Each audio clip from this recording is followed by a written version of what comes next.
double.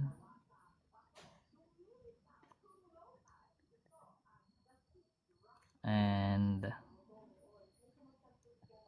half. Strat.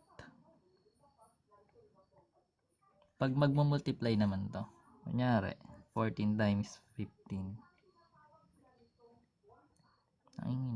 So kapag naman ganito guys, yung 14 times 15, so ikaw kung paano mo siya multiply, pwede mo multiply ng normally, kasi normal naman tayong tao, or pwede mo siya i-double and half.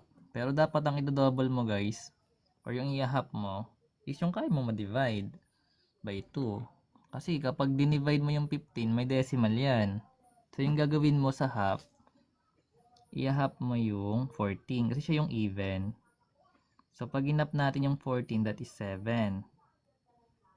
Then pag dinoble natin yung kabila, yung 15, that is 30. Tama? Then ang gagawin na lang is multiply natin yung 7 times 30. So yung 7 times 30, that is 210. Pwede mo siya ganun gawin. So try nyo to. Pero pwede naman yan i-calculator. Mas madali. Pinapahirapan sarili nyo, no?